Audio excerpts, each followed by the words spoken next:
O torcedor bugrino dormiu feliz na noite de ontem. Isso porque o Guarani confirmou na tarde dessa quinta-feira a permanência de Jamerson para a próxima temporada. O clube exerceu a prioridade de compra prevista no empréstimo feito pelo Azures e adquiriu 50% dos direitos econômicos do jogador por R$400 mil.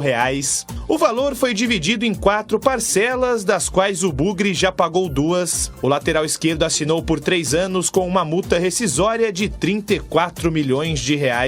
Jamerson foi um dos principais destaques da campanha de arrancada do Guarani no segundo turno. O jogador, que chegou por empréstimo na janela de transferências do meio do ano, deu 7 assistências em 18 jogos como titular. Números que fizeram o lateral terminar a Série B como líder de assistências ao lado de Nenê do Vasco. E é claro que por trás das boas atuações, tanto de Jamerson quanto da equipe, existe um trabalho de preparo físico intenso nos intervalos entre as partidas.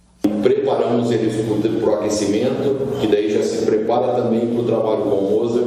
E aí os trabalhos com o Mozart ajudam muito porque tem uma intensidade muito grande.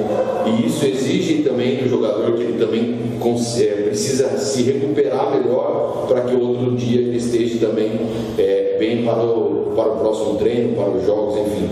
Outro ponto de extrema importância para uma equipe ao decorrer do campeonato é a análise de desempenho. O estudo dos adversários antes das partidas no Guarani tem o comando de Reginaldo Siqueira, mais conhecido como Rui. Uma equipe grande aí para estar fazendo, porque a gente, por exemplo, vai fazer uma análise de adversário e acaba assistindo de 3 a mais jogos do adversário, né? E aí tem material de coletar informação, então a gente coleta, por exemplo, na análise de adversário, todas as informações do adversário, né?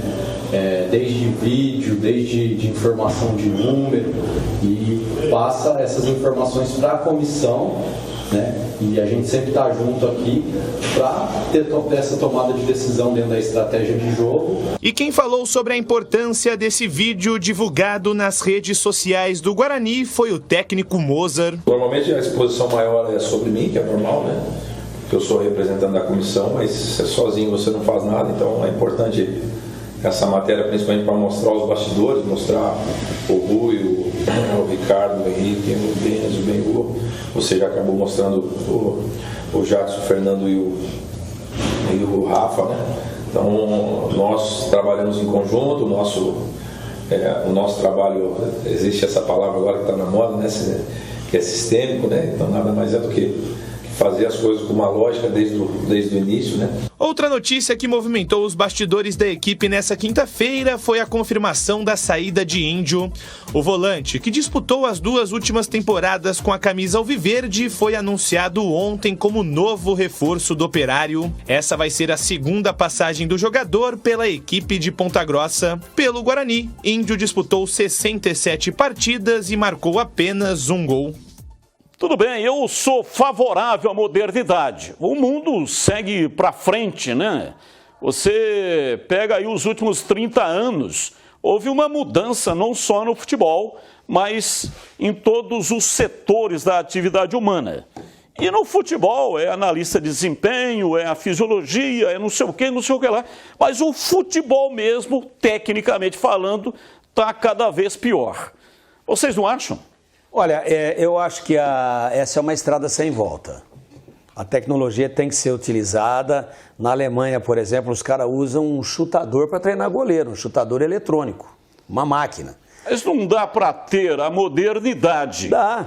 E não estragar o futebol. Não, mas eu não sei. Não tem mais aquela qualidade técnica que tinha antigamente o próprio Guarani, né? Eu acho, por exemplo... A época do Amoroso que esteve aqui com a gente, mas a grana era outra. Careca... O problema está muito mais voltado, se você pegar o futebol europeu, ele evoluiu com a tecnologia.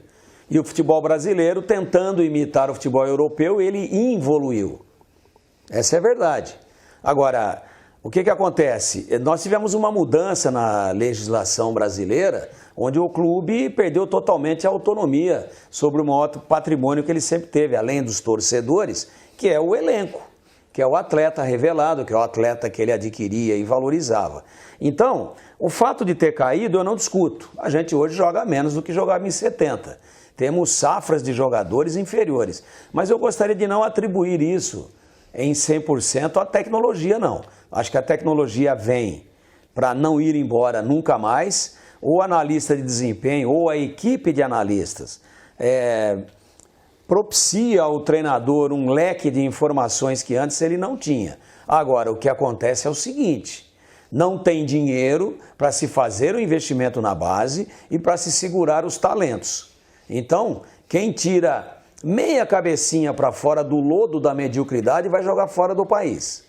Então, não tem muito a ver a queda de rendimento e um futebol não tão bonito de se ver com a tecnologia, e sim com o dinheiro disponível e com uma nova lei que surgiu há anos atrás, que acabou com a lei do passe, que acabou com a autonomia. Dizem que era a carta de alforria, mas na verdade deixou os clubes hoje com o pires na mão. E isso tudo contribuiu para que a qualidade caísse em função exatamente de você não conseguir segurar os seus talentos. A tecnologia, quando ela quer transformar o jogador num androide, num robô, ela atrapalha. Mas quando ela busca informações do adversário, dá detalhes para o treinador, que repassa para o elenco de profissionais e que prepara melhor o time, inclusive também na questão fisiológica, de saber se o jogador está próximo ou não de sofrer uma contusão, eu acho que isso é muito positivo e não tem volta. É daí para mais. Não tem volta, né, CH? Porque o técnico que não se adaptar a isso é considerado ultrapassado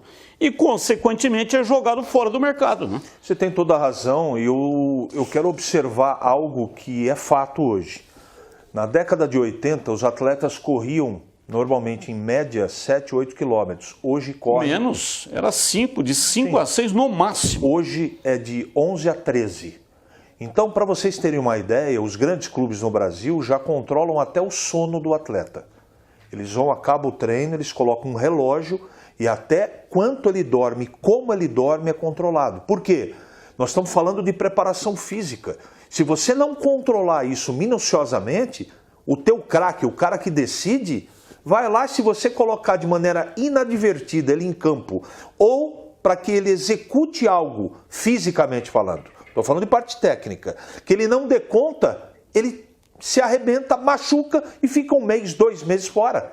O futebol é negócio.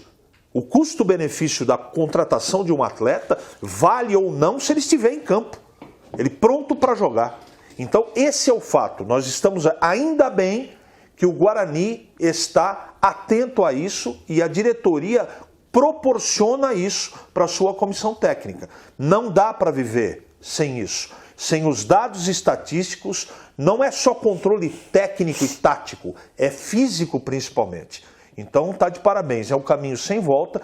E eu acho, Batista, que esses talentos, eles estão surgindo de uma outra maneira, de um aspecto de prisma diferente. Hoje o futebol ficou mais organizado do que era. E eu acho que não dá para comparar o atleta da década de 70 com o atleta hoje. Como você gosta de falar, e eu concordo, hoje o futebol não é o mesmo. Até digo que não é o mesmo esporte, porque mudou completamente.